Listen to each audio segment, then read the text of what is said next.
So I want you to picture your university library for a second. Oh, yeah, just, visualize that space. Right. You probably picture dusty books, right? Really quiet study carols, maybe the old Dewey Decimal System if you're feeling nostalgic. Absolute silence, yeah. Exactly. But the crazy thing is, right now, there is this massive, completely invisible revolution happening right there in those stacks. Yeah, the physical building is basically the only thing that hasn't changed. Right. Because underneath it all, the machinery, like how information is ingested and categorized, it's being entirely replaced by artificial intelligence. Which is exactly why we're doing this deep dive today. We really want to get into the weeds on this. Definitely. It's a huge topic. So we are looking at this brand new, super comprehensive 2026 systematic review. It was published in the Journal of Academic Librarianship. Right, by Ayen, Evie Feng, and Oldo Kun. Yeah, those researchers. And they basically analyzed 29 peer-reviewed studies that came out between 2020 and 2024.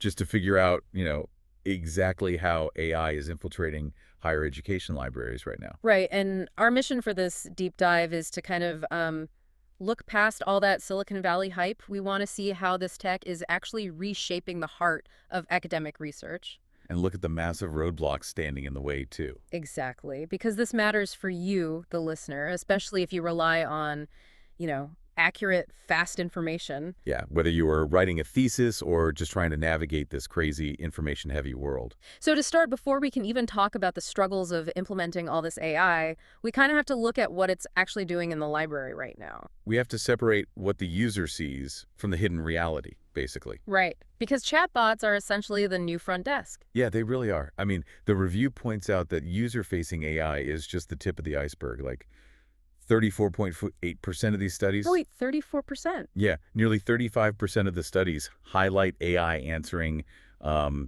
directional and ready reference questions. Okay, let's unpack this. Because it sounds like AI is moving from just being a fancy search bar to an actual invisible coworker. That's a great way to put it. But, I mean, are libraries really ready to hand over the keys to the archives to an algorithm? Well, what's fascinating here is why this actually matters. It's not just about having cool tech for the sake of it. Right. It's really about shifting the burden. Right. So by letting AI handle all those repetitive tasks, like, where is this specific book or what are your hours, it frees up the human librarians. Oh, I see. So they don't have to answer the same 10 questions every single day. Exactly. It frees them up to handle complex, personalized research consultations. But it's not just chatbots, right? You mentioned the back end is being automated too. Oh, yeah.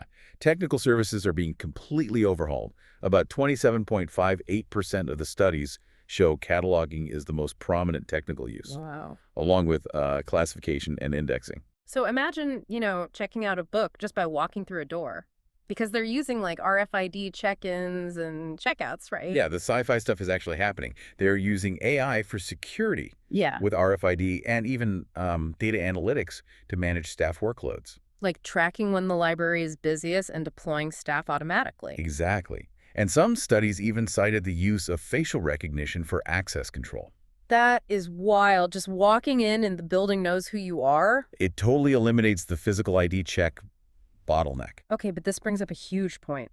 If the technology is this capable and this efficient, why isn't every library just a fully automated sci-fi utopia by now? Yeah, well, that is where we hit the human element. Right, because you have to actually force people to use the tech. Exactly.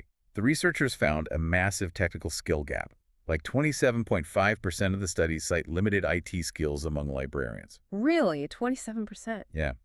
I mean, they are experts in information science, but they lack comprehensive AI instruction. And there are data quality issues too, right? Like those AI hallucinations we always hear about. Oh, absolutely. When the bot just invents an answer that sounds real but is completely fake. Here's where it gets really interesting, though. We tend to picture librarians as these fearless, intellectual guardians of knowledge. Right, the keepers of the books. Yeah. But reading the studies, some of them are terrifying. They really are. The psychological barrier is massive. Is this just the equivalent of, like, math teachers panicking over the invention of the calculator back in the day? Or is this a genuine existential threat to their profession? This raises an important question, actually, because the literature identifies a real fear of job loss. Wow. How widespread is that? It's cited in nearly 14% of the studies. There's a huge resistance to change. fears of redundancy, and even get this, the traumatization of librarians. Traumatization. That is a strong word for a peer-reviewed I study. know, right? But it goes even further. One of the external challenges literally cited in the academic literature is the fear of a robot uprising. Wait, are you serious? A robot uprising? I am dead serious.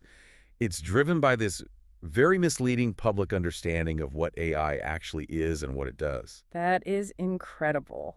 But I guess if an algorithm can suddenly summarize a 500-page book in 2 seconds, you might panic a little about your job. Exactly. And the study uses this thing called the TOE framework to explain it.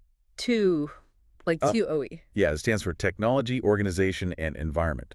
Basically, it means that adopting new tech isn't just about the software itself. Right, it's about the people using it. Yes, and how individuals react to it within their environment.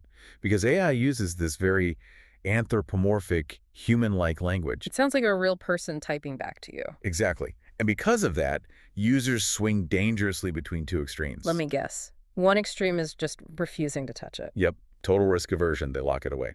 But the other extreme is actually worse. They overtrust the AI outputs. Oh, because it sounds so confident, they just assume it's right. Exactly, even when it's hallucinating fake citations. Okay, but let's say, theoretically, you have a librarian who is perfectly trained. Okay, a perfect scenario. Right. They are completely fearless, they totally understand the TOE framework, and they are ready to embrace AI. Right. According to the review, they still hit a massive brick wall because the institution itself is the problem. Oh, absolutely. The systemic roadblocks are huge. Right, so we move from like personal psychology to the global infrastructure. Yeah, and the biggest hurdle here by far is funding. It always comes down to money, doesn't it? Always. Nearly half of the studies, 48.28%, cite funding as the critical barrier. Because AI isn't just a CD-ROM you buy once and install. No, not at all. It requires continuous upgrading, constant maintenance, and that is incredibly expensive. It's like trying to run a Tesla on AAA batteries. That is exactly what it's like. You can have the smartest AI in the world, but if your university's power grid goes down, you're literally back to the physical card catalog. And that infrastructure issue is cited by over 41% of the studies. Wow, 41%. Yeah. If we connect this to the bigger picture, it creates this massive dual crisis. What do you mean by dual crisis? Well, first, there is a geographical divide. So institutions in developing nations don't just lack AI tools. They're dealing with outdated tech, poor networking, and even limited power supply. Right, rolling blackouts. You can't run a cloud-based neural network without stable Wi-Fi. Exactly. And the second part of the crisis is a governance divide. Okay, governance, like rules and policies. Right. Almost a quarter of the studies raise massive red flags regarding ethical concern. Oh man, I can only imagine. Plagiarism. Plagiarism, academic integrity, biased, and false information. And what about copyright issues? If an AI reads a copyrighted medical journal and summarizes it for a student, who owns that? That is the Wild West right now. Huh. Intellectual property and data privacy are huge concerns, and there's a total lack of institutional policies on how to safely deploy this stuff. So institutions are basically demanding this tech, but they aren't giving the libraries any legal safety net? Exactly. They are operating without a safety net. Wow. How do institutions balance this high cost with the ethical minefield of bias and copyright? Well, given all those human fears and institutional roadblocks, the academic library essentially has to survive by changing its core identity.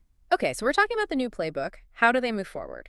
The review shows a major pivot towards something called information literacy. Information literacy, meaning teaching people how to actually use the tools. Yes.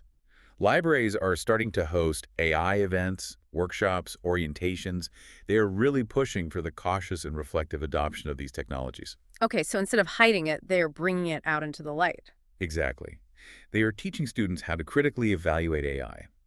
And it also points to future research directions. Like what kind of research? The review stresses the need for user-driven research. For example, building multi-category models. Multi-category, like an all-in-one tool. Right, an AI that can support information seeking, generate citations, and answer reference questions all at once safely. Without making things up. Exactly.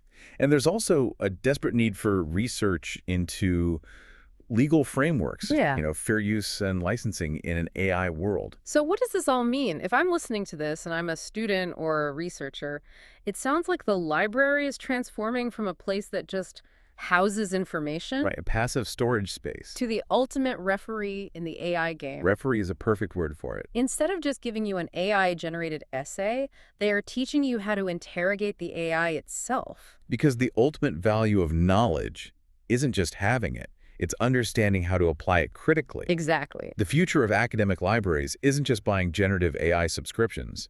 It's about becoming the central hub for AI literacy. Teaching students and faculty how to navigate this tech responsibly. Yeah, that is the real survival strategy here. So next time you, the listener, feel completely overwhelmed by trying to prompt an AI, or you're worrying about hallucinations ruining your big research project, Just remember that your local academic librarian is actively training to be your expert guide. right, they're your guide through that exact digital wilderness. They are literally studying how to help you. So, just to quickly wrap this all up, artificial intelligence is rapidly moving from just a buzzword to the absolute backbone of academic libraries. Yep. It's powering everything from back-end cataloging to facial recognition access. But as we've seen, its true potential is currently bottlenecked Massively bottlenecked. by huge funding disparities, ethical landmines, and, very real human fears. The human friction is the hardest part to solve. But I want to leave you with a final thought to ponder today, something that kind of builds on the study but pushes into the future. Oh, I like where this is going. So the source mentioned that AI is already being used to analyze usage statistics, right?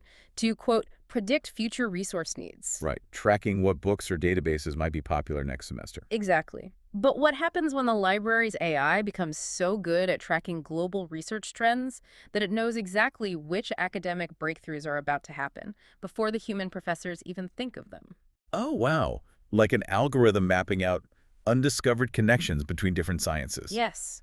Could the library of the future stop being just a mirror of past knowledge and instead become an oracle dictating the future of human discovery? That is a wild thought. The library telling us what to invent next. It's entirely possible.